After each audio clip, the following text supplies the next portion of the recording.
Squirtle. The tiny turtle Pokemon. Easily my childhood favorite of the Kanto starters, and I am so excited to jump in and see what tiny turts can do. Welcome! I am exceptional and I hope you are too.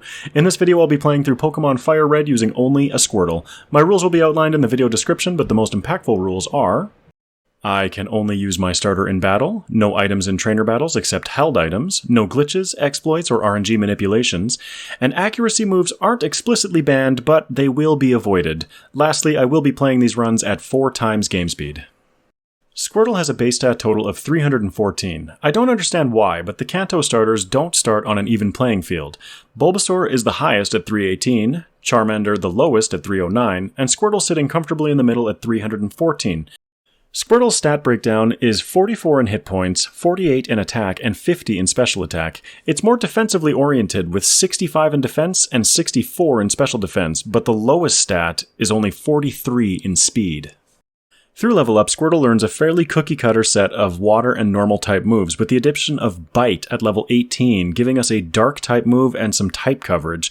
This will be a nice option against Misty's Starmie and some ghosts later on in the playthrough. Through TM and HM, Squirtle learns a nice suite of moves including Ice Beam, Blizzard, Dig, Brick Break, and what I expect to become our bread and butter later in the run, Surf. This learn set gives us a lot of great options for type coverage and potential strategies as we progress into the late game. I have some fun ideas for those, but we'll discuss those as they become more relevant later in the game. That would be spoilers. As we cruise through the early part of the game, my strategy leading up to Brock is to get level 7. At level 7, we will gain access to Bubble, which is not a very powerful water move, but will be more than enough to take down Brock. In my initial playthrough, I am definitely tending towards being safer and getting some additional training early on. I defeat an extra bug catcher in Viridian Forest and the Light Years Junior trainer in Brock's gym. This brings us into our first gym battle. Well, I guess that's what I get for scripting before reviewing my footage. He's a camper, not a junior trainer. I'm talking about him instead of Brock, of course, because, well, Brock is kind of a joke for Squirtle.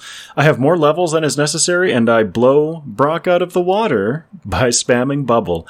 This nets us our first gym badge and a solid start to Squirt Turt's initial run. After Brock, Squirtle learns Water Gun. This has double the power of Bubble, but I will be keeping Bubble on my moveset simply because it gives me more power points for attacking moves on the upcoming route instead of, Tail Whip. I stop by the mart to buy a few supplies like antidotes, paralyze heals, and repels for the upcoming section. Nothing of note happens all through Route 3 and Mount Moon, so while Squirtle swiftly stomps through these areas in the background, I'll take a moment to discuss my choice of nature. On my initial playthrough, I decided to give Squirtle a hasty nature. This gives our speed a 10% boost while reducing our defense stat by 10%. In Generation 3, there has not been a physical special split yet, so it's the typing of a move that determines whether it uses the physical or special stats. This means that we'll only be taking super effective damage from moves that target our special defense, so I'm not overly worried about reducing our physical defense. Hopefully, this doesn't come back to bite me later in the game, but I feel that speed is going to be our biggest sticking point in finding our way through fights in the late game. In case you're struggling to remember which moves are physical and which moves are special in Generation 3 and earlier, I have a trick that I use. I find that the easiest way to remember which types are considered special is that if an evolution exists for it, it's a special type, plus the dragon type. Water, Fire, and Electric for the OG Vaporeon, Flareon, and Jolteon, Psychic and Dark for Espeon and Umbreon, Ice and Grass for Glaceon and Leafeon, plus Dragon for Dragonion. Yeah! I think a Dragon-type evolution would be awesome. Unfortunately, the Fairy typing doesn't exist yet in Generation 3, so it won't apply here. Sorry, Sylveon, I didn't forget about you. As we exit Mount Moon, I decide to visit the 2 karate dudes who are debating which is better, kicking or punching. Clearly, the 2 are mutually exclusive. I humbly request that the punching master teaches Squirtle Mega Punch over Tackle. It's slightly less accurate, but comes with a base power of 80 over the 35 of Tackle.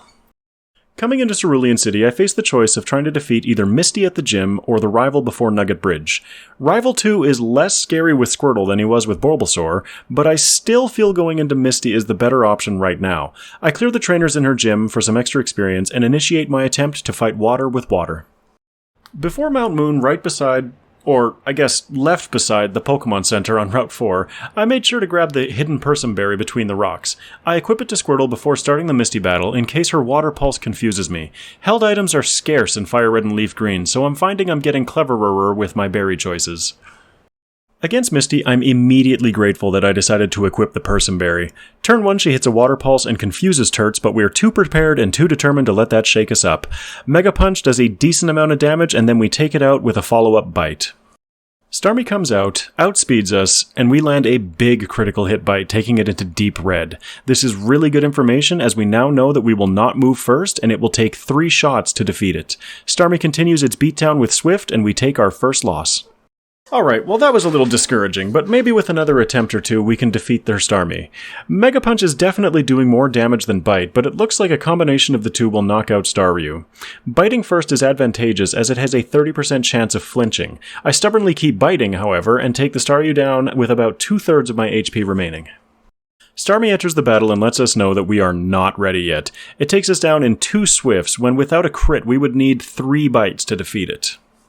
I ended up wiping against Misty a few more times before deciding to go try my luck against Rival 2. I grab a hidden rare candy on the way and save just in case. Against the rival's lead Pidgeotto, I try to figure out which of my moves has the greatest damage against the pretty bird. In hindsight, Water Gun with a base power of 40 plus Stab or same type attack bonus, and Bite with a base power of 60 would be doing the same amount of damage. Bite having this chance to flinch would have been a better option, however. I take Pidgeotto down to what I can only assume is 1 hit point, and take it out the following turn. With Bubble. Because I can. Against the Bulbasaur, I get a little lucky with Sleep Powder missing. Sleep Powder only has 75% accuracy, and it is so nice to see someone that isn't us dealing with it. We take out the Bulbasaur with a few more bites, and that is pretty much the battle. Abra is free, and Rattata is super unlikely to defeat us from 32 hit points. A somewhat lucky victory with no sand attacks from Pidgeotto and the misses from Bulbasaur, but I don't feel that it was abnormally lucky.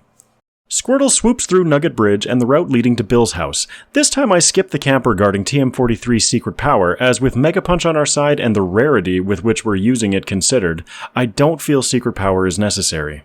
We make it to Bill's house, making sure to pick up the hidden ether out front and save the Pokemaniac from himself. Temporarily.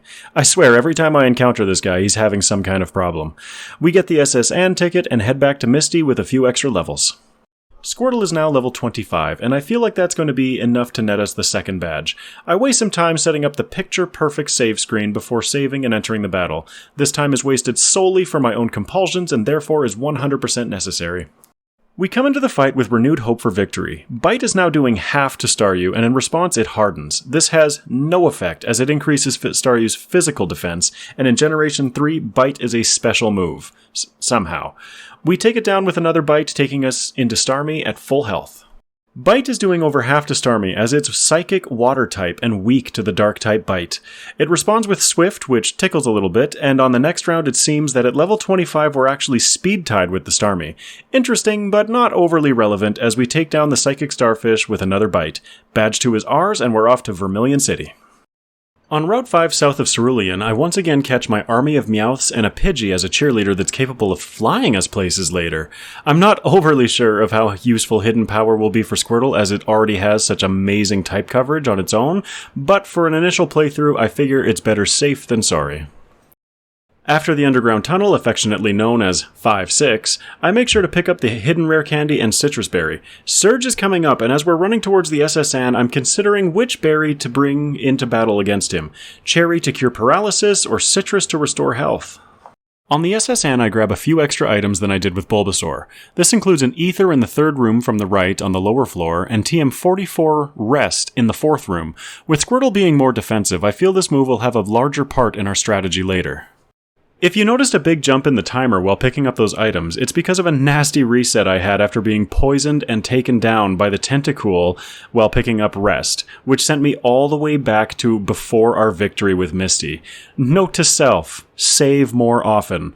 I pick up the Hyper Potion in the trash can and the assorted berries from the trash cans in the kitchen. I then proceed upstairs for the Rival 3 fight. Rival 3 kinda feels like discount Rival 2 for Squirtle, despite his Pokemon now being more powerful. But we are too. I take down the Pidgeotto with it managing to only do 7 points of damage against our very nice max health. Ivysaur comes out, and what happens in this fight I can only explain with a little bit of drool coalescing on my lower lip. Squirtle will be spamming Bite while Ivysaur opens with Leech Seed.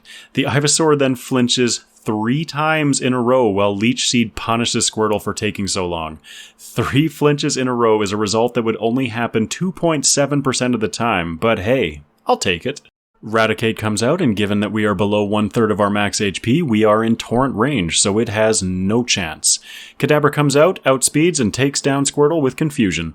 I was almost tempted not to show this fight, but that flinch luck was way too good. The following battle goes much smoother even though Pidgeotto hits a sand attack. I decide to play around with Ivysaur a bit using Dig, making it miss and keeping it guessing. I have no idea if this actually affects the AI flags, but messing with Ivysaur achieved. We take it out, and that brings us once again to Raticate. A quick note here is that we can actually see the effects of Squirtle's ability Torrent at work. In the first fight, we get a clean one-shot against the rat, but in this fight, Water Pulse only takes it to Deep Orange. This visually demonstrates the effect of doing 1.5 times damage while in Torrent range with water moves. We take it out, take down the Kadabra, and after giving the captain a back rub and acquiring the HM for cut, we move on to gym number 3. The battle against Lieutenant Surge is one that I've been most worried about in the early game. He leads with Voltorb, and this is why we taught Squirtle Dig, a super effective ground move to use against his electric types. It seems like Dig is just barely not doing enough to get a one-shot against the Voltorb, which opens us up to additional attacks.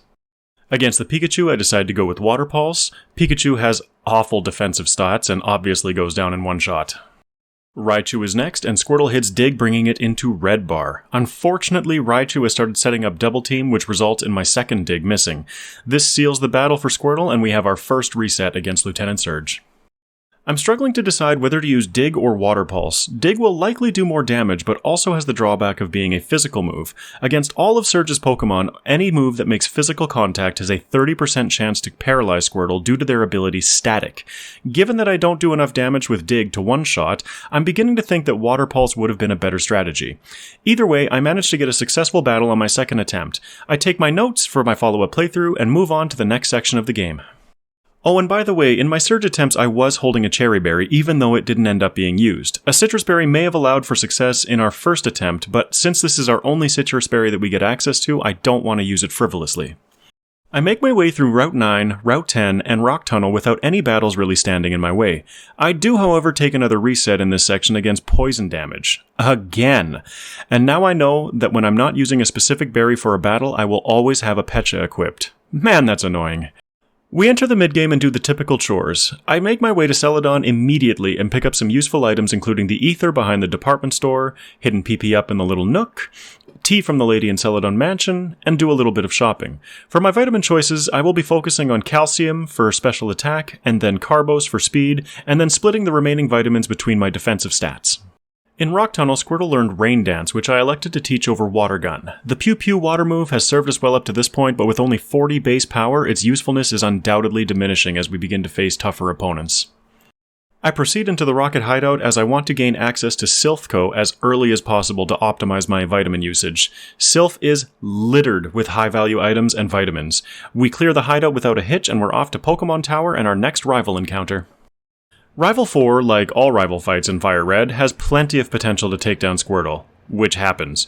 I end up wiping against him a few times as I try to find a good strategy. In my successful attempt, I have Squirtle equipped with a Chesto Berry to cure us from sleep once. I also headed to the gatehouse south of Lavender Town to get the TM for return. I teach it over Dig and use it to take down the Ivysaur.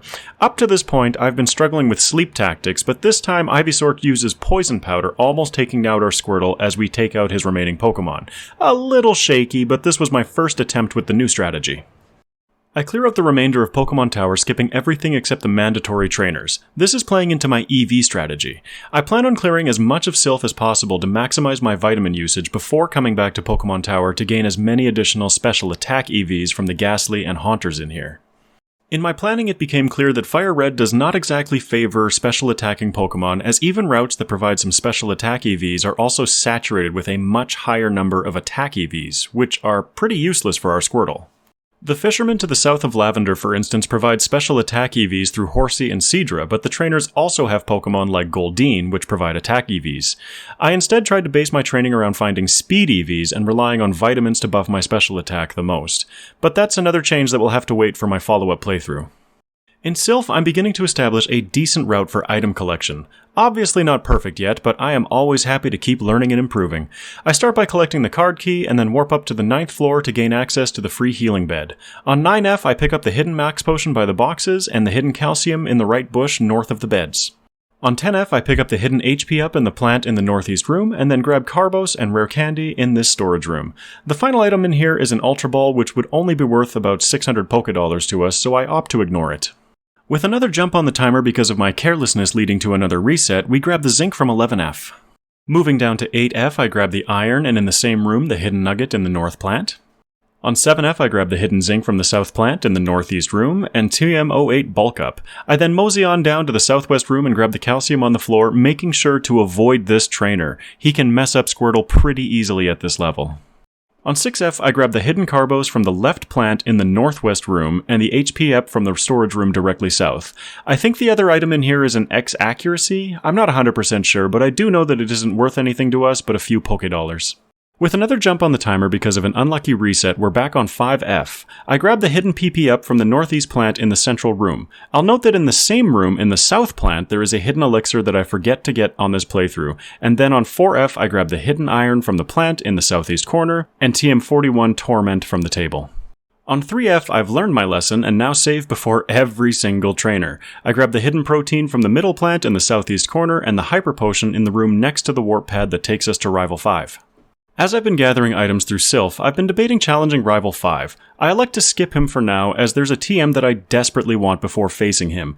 TM13 Ice Beam from the Game Corner. It costs 4,000 coins or the equivalent of 80,000 Pokédollars. This marks what I believe to be one of the most critical mistakes that cost a lot of time in the initial playthrough. I prioritize vitamins too heavily, and even after selling all of the additional TMs we picked up along the way, we are nowhere near the amount of cash needed for Ice Beam. In hindsight, I feel I would have been better served saving all of my money to this point, buying Ice Beam first, and then focusing on vitamins after. I think it would have smoothed out the mid-game a fair amount. As a result of being limited by our lack of type coverage, I'm at a bit of a loss as to what our next move should be. I decide to return to Pokemon Tower, as I had mentioned before, to get the additional special attack EVs from the remaining trainers in here. I then decide to head south to Fuchsia City, avoiding as many trainers as I can going down Cycling Road. The reason that I'm avoiding them right now is because I would much rather take on the plethora of bulky Pokemon on this route with Surf, which I will obtain from the Safari Zone.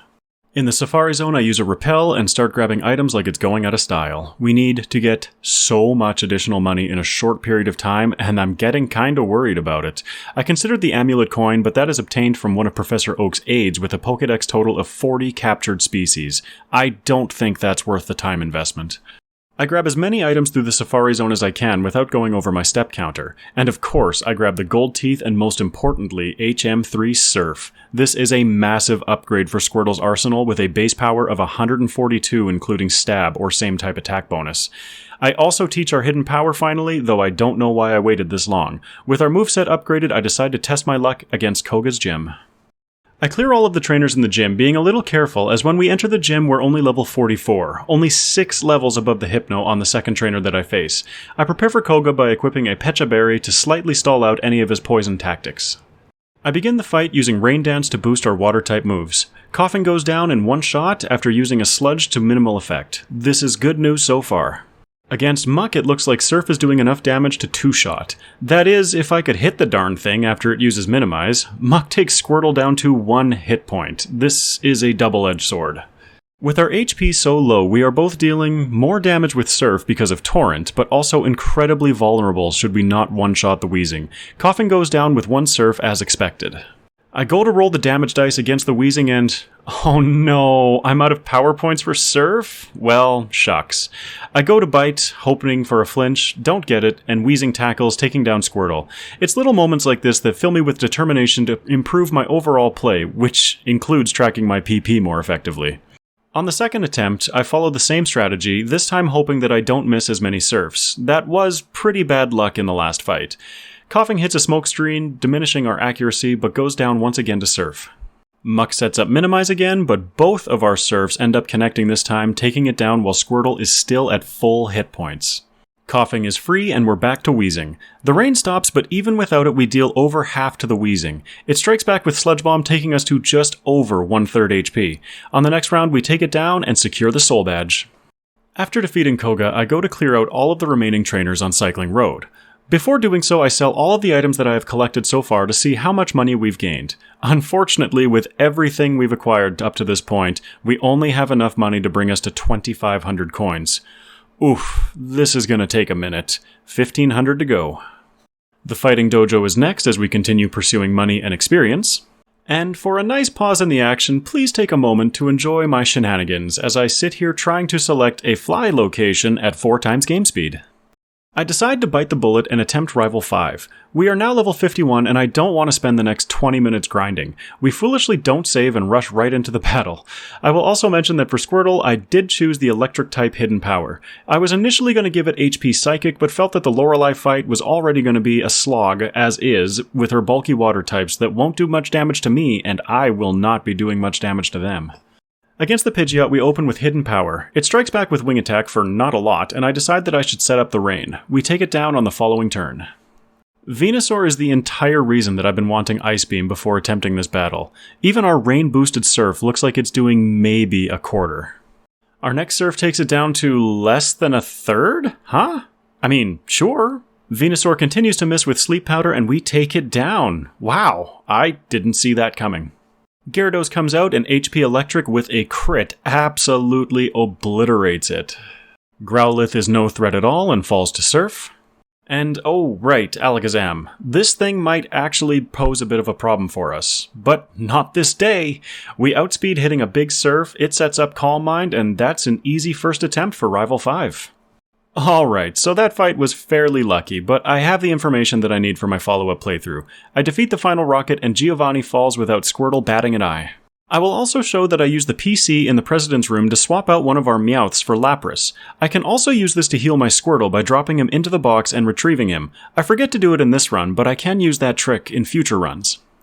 Coming into the 6th gym, well, 5th gym I suppose because I still haven't visited Erica, I decided to defeat all of the trainers before taking on Sabrina.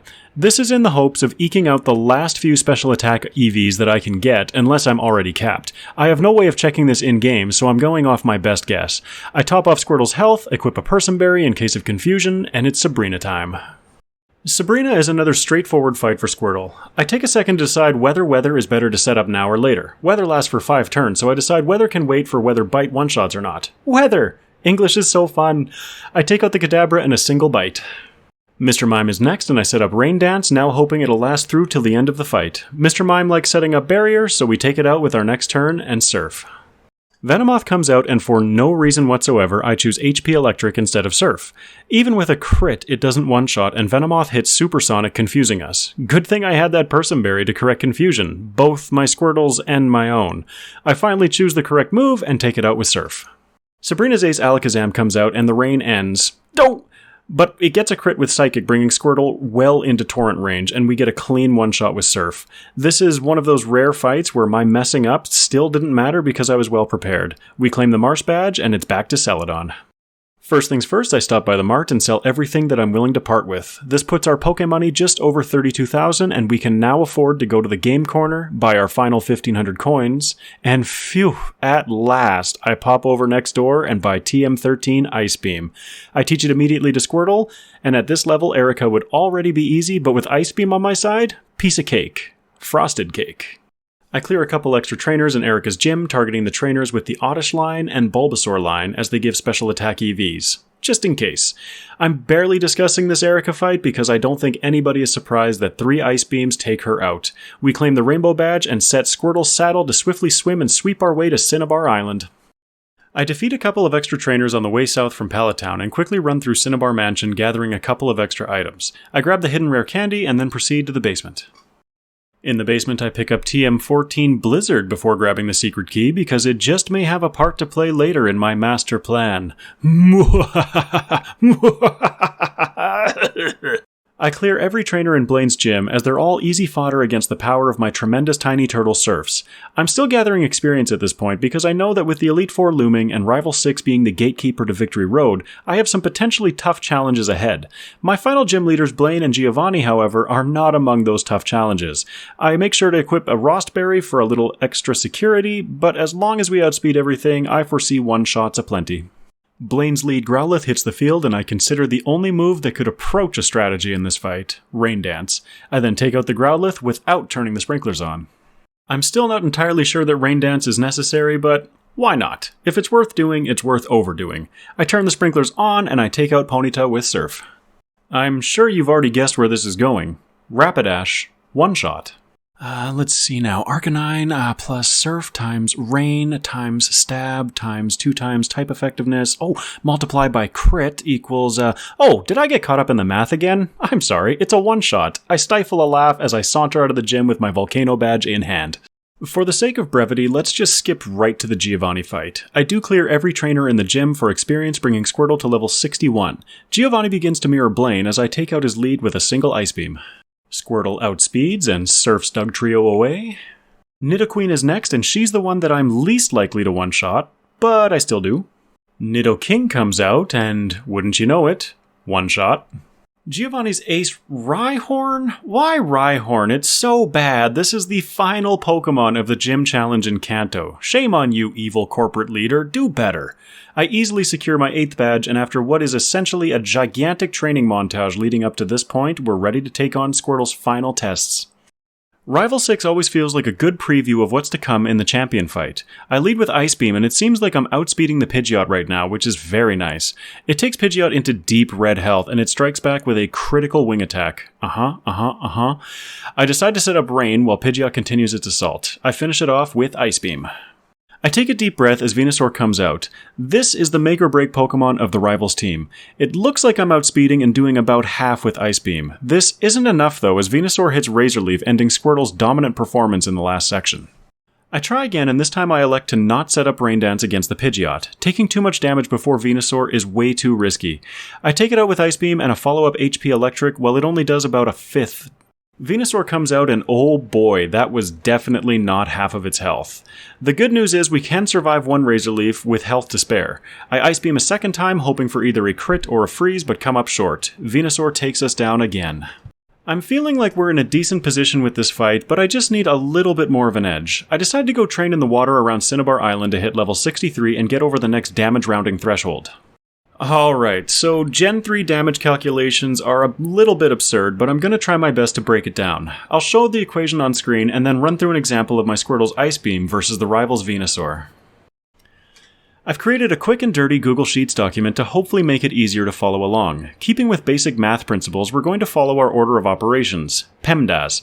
Parentheses, exponents, multiplication, division, addition, subtraction, all being done in order from left to right. This means we'll start with the innermost set of parentheses. 2 times level divided by 5 plus 2. In my spreadsheet, this gives us our value in B1. The reason that damage rounding exists is that the decimal point is truncated from this value, meaning it's gone, finite, out of here. We then multiply by the move's power, which for Ice Beam is 95 in Gen 3. We then multiply that result by our relevant attack stat, which is in this case special attack, by the defending Pokemon's relevant defensive stat. We take that value and divide by 50, followed by a second truncation. Still with me? Cool, because it gets easier from here. We now take that value, that in my spreadsheet is C10, and we do our remaining multipliers to finish off the calculations inside these parentheses. I created a slab of multipliers in green that will apply. In this case, they're all 1 because burn is irrelevant, there will be no reflect or light screen active, it's not a double battle so there's only one target, the weather won't affect Ice Beam, and the ability Flash Fire definitely won't. After the multipliers, we add 2 to get our value in F10. I leave all of these multipliers at 1 because that's what we're multiplying by. Any number multiplied by 1 gives the same result as itself. We then multiply by any additional multipliers such as critical hit, same type attack bonus, and type effectiveness. Stockpile is irrelevant here, as is helping hand because again, we aren't doing double battles. Doubled indicates situations where, for example, I use Earthquake against a Pokemon that used Dig and is currently underground, or if I used Gust against a Pokemon that is in the air after using Fly. This would double the damage. The only multiplier that we need to concern ourselves with in this example is type effectiveness, which multiplies our damage by 2 because grass is weak to ice. giving us our value in H10. Now we get onto the final random value indicated in the equation. This is where the term damage ranges comes from. After all of those calculations, we now take our value and multiply it by a random number between 0.85 and 1. This gives us the range of damage we will do with our attack, represented in K9 and K10. Whew. Alright, now we actually get to the really fun part. I get to play with the numbers. Squirtle's special attack at level 61 is 102. This is what's represented on the screen right now. If I increase Squirtle's level to 62, the damage values don't change. It does, however, seem that we're on a stat rounding threshold because upon leveling up, Squirtle's special attack goes from 102 to 104, which does bump up our damage. If we then increase Squirtle's special attack to 105, as it will be when we level to 63, again, nothing happens. But when we increase Squirtle's level to 63, we do see another jump in our damage values. Playing solely with level, you can see that there is a disproportionate increase in the damage output as levels increase. This is because of the truncation of those decimal places. This results in larger damage increases at levels that end in 0, 3, 5, and 8. Now at level 63, we can say that there's a very slight chance for a 2-shot against the Venusaur. It is now possible, but it's very unlikely. I ran the calcs against the Pidgeot as well, but it won't be possible to one-shot at this level. Good to know. And deep breath. Enough math. Hey, look, Squirtle is level 63. Let's go fight something. Jumping right back into the Rival 6 fight, we open against Pidgeot with an Ice Beam that just barely doesn't knock it out. You see, I told you we could just barely knock at the one-shot still. Pidgeot does go down on the next turn. Venusaur comes out, and on my first attempt, I managed to hit that glorious 2-shot range. After that, it's a pretty easy sweep through Rhyhorn, Gyarados, and Growlithe. They tried their best to intimidate me, but Turtz just isn't having it. Against Alakazam, he gets a little cheeky, disabling our highest power move, and then setting up 2 Calm Minds. Okay, I'm feeling a little bit threatened now. Once Alakazam decides to attack, it does bring Squirtle down to Red Bar with a single Psychic. Ouch. But he also spent a lot of time messing around, so we're able to take it out for the victory. We are off to the Elite Four. I battle a couple of trainers throughout Victory Road for XP, and be sure to grab TM7 Hail, the final piece of my original master plan. First up in the Elite Four challenge is Lorelei. She leads with Dugong, and she is the entire reason that I decided to go with HP Electric. We make our first strike, and oh wow, that's not doing much at all. We slug it out against the Dugong for a little while longer, and finally take it down. Cloyster comes out and begins protecting itself like it's going out of style. Good thing too, because we do manage to get a one-shot against it. Despite Cloyster's incredible physical defense, its special defense is very lacking. Slowbro comes out and has Amnesia on its moveset. This thing has a lot of potential to stall us out, especially with how little damage we've been doing to her team so far. Well, except Cloyster. Fortunately, in our first encounter, we get lucky with it and it goes down after only doing a little bit of damage to Squirtle. Jinx is looking like she'll be a 3-shot with Surf. She then lands an Ice Punch, which freezes Squirtle. Well, this attempt is over. Though with how low our health has gotten over the fight so far, it was bound to happen. Jinx takes us down with a bit more chip damage, and the wheels are already spinning in my head for a new strategy. I wipe against Lorelei a few more times, refining my strategy. I'll show the footage of fighting the Lapras now that I have Rest on my side. I also keep a Chesto Berry on Squirtle for 2 reasons. I can use it to heal with Rest and immediately wake up, or if Jinx uses Sweet Kiss, I can also wake up immediately. It is completely a battle of attrition against her. It doesn't help that I try using Surf against a Pokemon with Water Absorb, but that's beside the point. After an absolute slugfest against it, Squirtle falls again to Ice Beam. So that strategy using Rest seemed to have some potential, but I do think I need a couple more levels. I use some rare candies and come back into the fight at level 68 over the next damage rounding threshold, following the same strategy and eventually being able to take down the Lapras. The first member of the Elite Four is down. Bruno is next, and Onyx barely exists long enough to mention, but I have been known to be a little overly thorough at times, so there it is. Hitmonchan looks like it's going to be a 2-shot with Surf, but after hitting a Rock Tomb for not a lot of damage, it cuts Squirtle's speed. It now outspeeds and hits a Sky Uppercut for a lot more damage than I was anticipating. Was a minus defense nature really the way to go? Hitmonlee's Brick Break does a lot after our Ice Beam does some pretty sad damage. I was hoping for a freeze and guessing that an Ice Beam followed up with a Surf would have been enough, but I don't get to test that theory because Hitmonlee takes Squirtle down with Mega Kick. Alright, are you ready? It's time Time to unveil my master plan. I wasn't expecting to do it until Agatha, but it seems we need more damage against Bruno. I teach Squirtle Hail over Hidden Power, as I have an extra TM for it and can reteach it later if necessary, and then I teach Blizzard over Ice Beam, making sure to use all of my PP up vitamins to max out Blizzard's power points. I come back into the fight and set up Hail immediately against the Onyx. I'm not wasting Blizzard PP on a guaranteed one-shot with Surf, so I take Onyx out with that instead.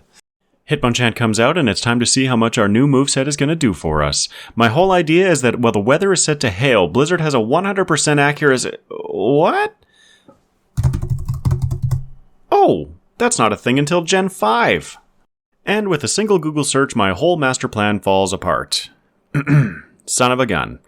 Blizzard wasn't doing a stellar amount of damage anyway. Guess I'll need to find a different way through Bruno. After several more wipes against Bruno and staring at my TMs and HMs in my bag, looking at my learn set, and generally staring blankly for long periods of time, the best way through seems to be simply by using some rare candies to bring up Squirtle's level. We come back into the fight at level 75. Remember this number, it's important later. In this fight, we get the most ridiculous luck ever. I'm confident Squirtle would have survived all of these hits, barring crits. The final Onyx goes down and we are off to Agatha. Against Agatha, I do end up wiping once, but that was only because I ran out of Surf PP. Again. At level 75, the fight is pretty straightforward with a Chesto Berry equipped. Surf won't one-shot the Gengars, so I lead with Ice Beam against them in hopes of freezing, and follow up with Surf to KO. Golbat is obviously an easy one-shot with Ice Beam. Arbok comes out into my upcoming testing. This thing actually proves to be a bit of a nuisance. But we don't know that yet, so instead we'll rewind back to the current fight. Arbok falls to 2 Surfs. In hindsight, I could have easily gone with Ice Beam, Surf, like I did with the Gengars, but that's why this playthrough is all about learning. The Chesto Berry also triggers in my fight against Gengar, saving our bacon, and shortly after, the Ace Gengar falls. Lastly is Haunter, which I easily clean up with Surf. That's 3 league members down, and I don't foresee any problems against Lance, as we are stacked with type advantages against him. Leading up to Lance, I make sure to heal Squirtle and use an elixir. I've had enough PP problems for this run, thank you. I save even though my confidence is high, and we enter the battle with the final member of the Elite Four. Gyarados leads, and we have 4 times super effective HP Electric on our side. I wonder how much damage this is gonna... Oh, it's done. Next! Both Dragonairs are free as we outspeed and KO with a single Ice Beam each. His Ace Dragonite comes out, and even if we don't outspeed, I foresee an easy KO here. We do outspeed, and the pseudo-legendary dragon falls to 1 Ice Beam.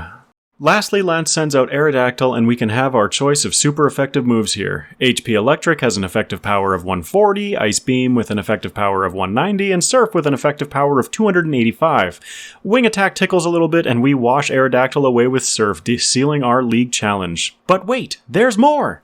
Before going into the champion fight, I pause to admire our Squirtle. I do end up wiping a few times against the champion, but for the sake of time I'll cut right to the final battle. I do have 1 rare candy remaining, and in my successful attempt I go into the fight at level 78 over a damage rounding threshold.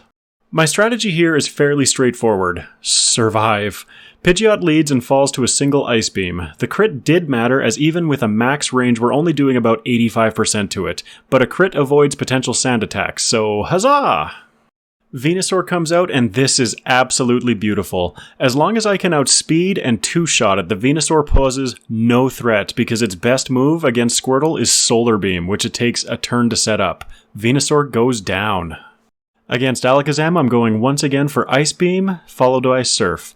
Alakazam outspeeds by a margin. I think Squirtle is at 128 right now, but Alakazam is at 159 speed. So I play for the freeze, and if I don't get it, Alakazam will knock me into Torrent range, guaranteeing the KO with the follow-up Surf. Rhydon is obviously an easy knockout with Ice Beam. Gyarados is a bit of a grind, but there's a reason that I'm not outright going for the knockout. I have to be aware that the Arcanine that comes out last has extreme speed and does a good amount of damage with it. If my health isn't high enough coming out of the Gyarados, then Arcanine will take us out. I choose to do this against the Gyarados instead of the Rhydon, as Rhydon is able to do far more damage using Earthquake against Squirtle. So I bide my time using Rest and ensuring that I have plenty of health once the Gyarados falls. Arcanine comes out, hits with extreme speed, but doesn't do enough to knock out Squirtle.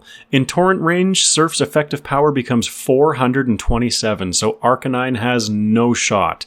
Down it goes, and Squirtle is the new league champion. Alright. We go through the endgame blah blah blah blahs and walk up to the Hall of Fame with Professor Oak. Squirtle clocks in with a time of 2 hours, 34 minutes, and 9 seconds with 17 resets and a game time of 7 hours and 23 minutes. I think we can do better, though. I lost a lot of time to silly resets and not having Ice Beam earlier. As we enter playthrough 2, ooh, new artwork, shiny. I did some testing against the league in between, and really where Squirtle became consistent was at level 75 against Lorelei. Being at that level pretty much sets us up for success against the rest of the league. Even at level 75, there is some potential to be knocked out in every fight. I played with the natures, levels, movesets, including holding on to Withdraw for an easier time against some of the Elite Four members, but our moveset in Playthrough 1 actually seems to be the best at this lower level. Really, in Run 2, what we're doing is exactly the same strategy except for 2 major changes. First of all, my nature will now be Modest, as after the second trainer battle in the game, I never have to use my physical attack again. Second, my routing in the mid-game around grabbing Ice Beam much earlier while prioritizing areas that help my special attack and speed EVs most. I feel like Ice Beam will streamline this a fair amount, as we can defeat places like Erica's gym much earlier. We'll jump straight ahead to Misty, who gave us a little trouble in Run 1. I skip her in favor of doing Rival 2 and the Nugget Bridge sections first. This brings us into the fight with her at level 25. I also have my Persimberry equipped, which pays off on turn 1 against Staryu.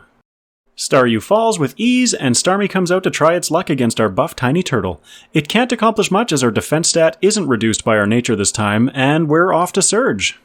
As we come into Surge, I want to make a quick note about catching my Meowth army on this run. It took forever. I would say that I encountered 15 Pidgeys, 5 Oddishes while searching for my 4 Meowths. Such is the RNG battle. Hey, good trash cans though.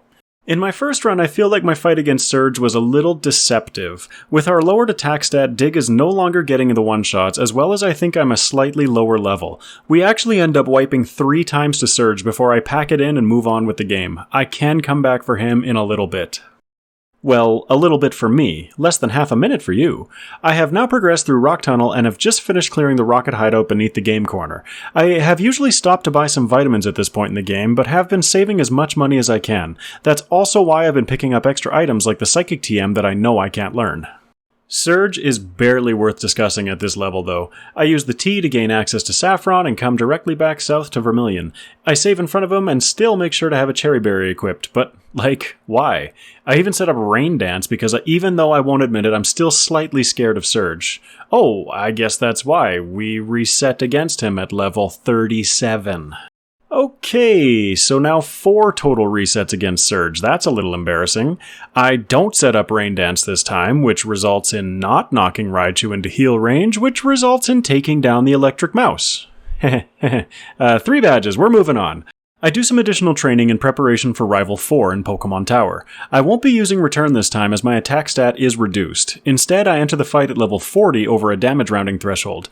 We still don't one-shot the Pidgeotto, but it does go down after getting in a Sand Attack. Ivysaur is next, and level 40 allows us to just barely survive 3 Razor Leafs while being able to take it out in 3 hits. This seemed like decent odds, but instead using Bite, I get a lucky flinch. Ivysaur goes down and we still have 71% health. Easy math. Squirtle chomps his way through the last few Pokemon and Rival 4 is dealt with.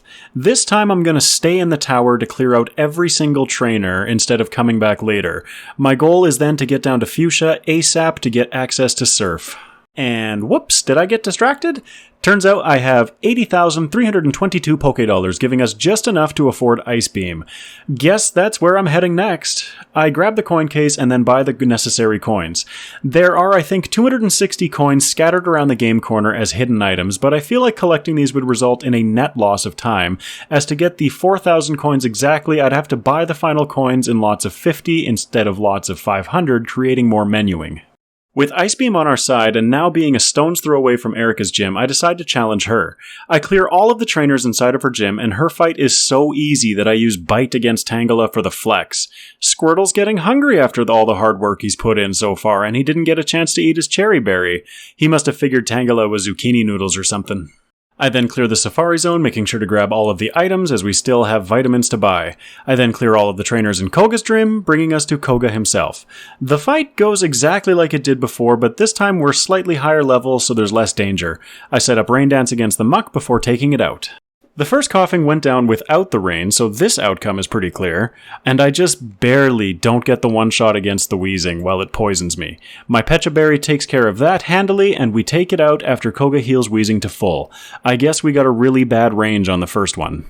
I now do my Sylph Blitz, clearing out only a couple of trainers and grabbing all of the important items. I make sure to equip a Chesto Berry for safety, and it's time for Rival 5. Pidgeot has no shot against Ice Beam, and we take it down easily. Venusaur is where this fight can start to be more challenging. Unless we crit and one-shot it, sweet! I still haven't found TM10 for Hidden Power, so I try using Bite against the Gyarados instead. This move at this point in the game is becoming pretty underwhelming. I switch to Ice Beam for neutral damage against Gyarados, as it is the water flying type, and I end up freezing it, but I'm pretty sure we've got this one regardless. Growlithe gets washed away, and then I take out Alakazam with Bite followed by Surf. We are cruising. Alright, so the entire next section of the game isn't really worth discussing. I'll play footage of me whooping Blaine and Giovanni while I break down what happened. I clear all of Sabrina's gym before an easy victory against her. I surf south of Palatown and clear every trainer in Blaine's gym. Blaine is a series of one-shots with Surf. I then clear some extra trainers in the water around Cinnabar, all of the trainers in the 8th gym, and defeat Giovanni with a bunch of Surfs. This brings Squirtle all the way to level 63 and ready for Rival 6. At level 63, I take out Pidgeot in one shot with Ice Beam. Much better than playthrough 1. Venusaur sets up Growth and lands a nasty Razor Leaf while Squirtle is firing back with Ice Beams. It looks like a close range, but we do get the 2-shot. Rhyhorn comes out and I have a decision to make. I'm not crazy about the amount of health that I'm at right now, and there's still Alakazam in the back. I taught Rest while I was teaching Hidden Power somewhere in Sabrina's gym, and I'm thankful that I did that for this fight. I choose to rest and recover my health before I take it out after it tries to repeatedly take us down. Get it? Gyarados is now a clean one-shot with HP Electric, and poor Growlithe suffers the same fate that it has up until this point.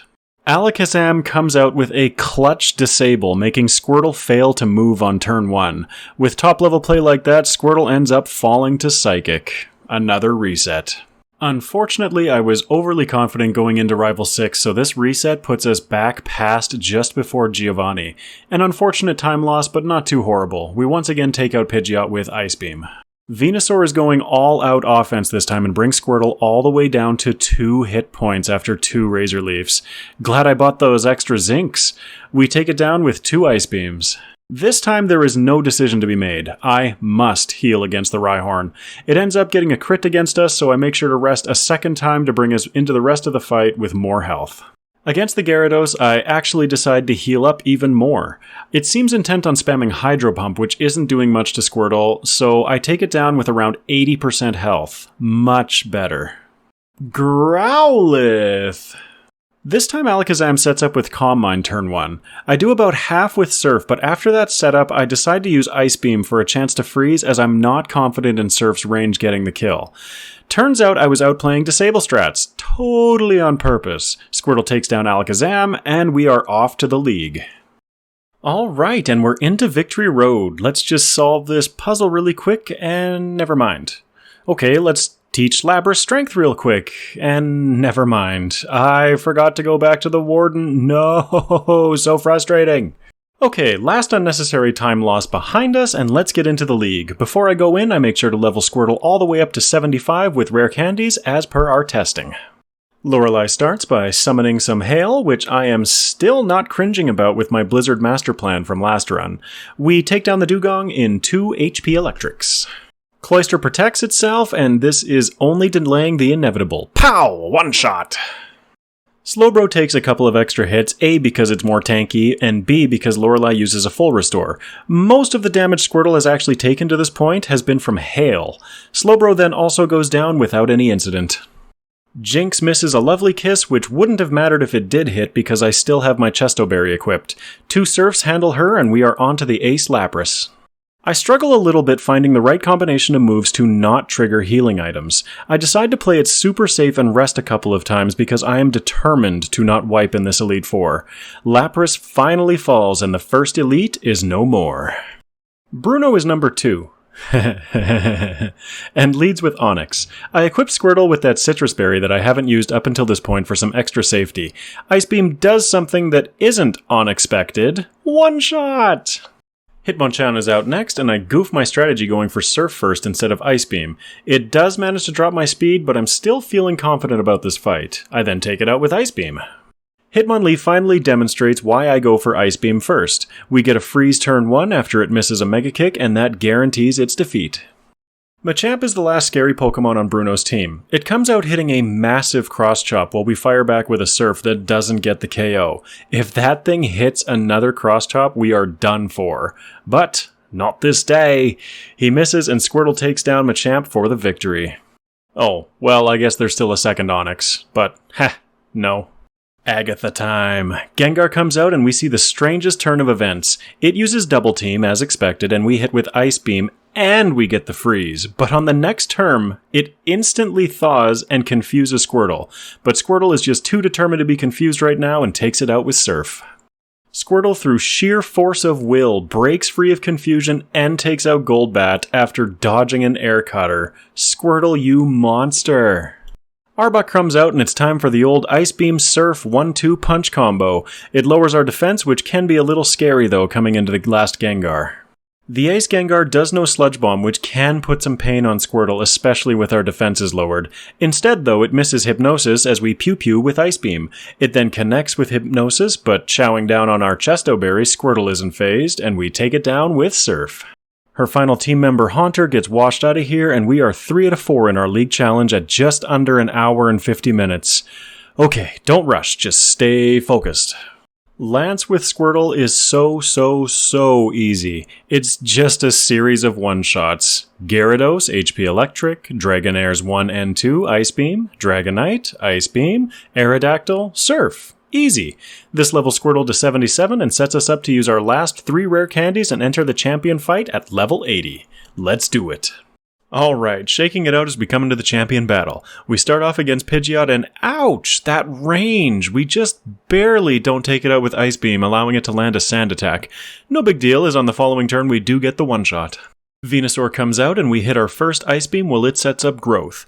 As long as we don't miss, I think we've got this. I click Ice Beam and... son of a dog biscuit gone with the PP being depleted again. Yeah, there's no recovering from this. Just wipe the screen and come back. Okay, Max Elixir. Okay, now champion fight. My goodness, that's frustrating. What is it with this Squirtle and its PP problems? Alright, so this time we do get the damage range against Pidgeot on the first turn. It goes down without lowering our accuracy. Venusaur comes out and gets frozen turn 1. That is an easy Venusaur knockout.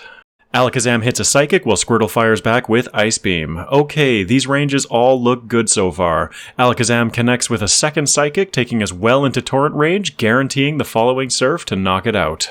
With the 3 biggest threats on the team defeated, I just need to take it slow, heal up, and play smart. We've got this. Rhydon falls in 1.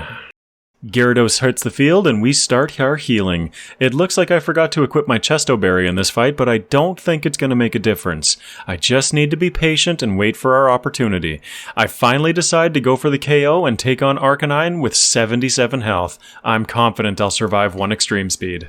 Arcanine hits and does 37 damage to our health pool of 77. We even would have survived a crit. Squirtle takes it down with Surf, and that is it. Squirtle is now the champion for a second time, and a much faster time at that. We wait through all of the obligatory chatter and walk into the Hall of Fame. Squirtle clocks in with a time of 1 hour, 52 minutes, and 36 seconds with 10 resets and a game time of 6 hours and 49 minutes. This, compared to its first run, is an improvement in all metrics except that I finished the game 2 levels higher. Taking a moment to assess our victory, we beat the game with a real-time improvement of 41 minutes and 4 seconds, with 7 less resets and 34 minutes less game time. Pretty darn impressive, I have to say, for this first stage Tiny Turtle. As the credits roll, I have to give it to these solo runs. I always seem to fall in love with the Pokemon that I'm playing by the end of them. Going through the struggles, the high points, the low points, it's all part of playing this amazing game series. This is my second video that I've ever made, and I'm trying my best to improve my content, so please feel free to leave any feedback in the comment section below. Of course, remember to like, subscribe, and ring-a-ding-ding that bell if you'd like to see more of my content in the future. Thank you all for watching till the end. You are incredible. Take care, everyone.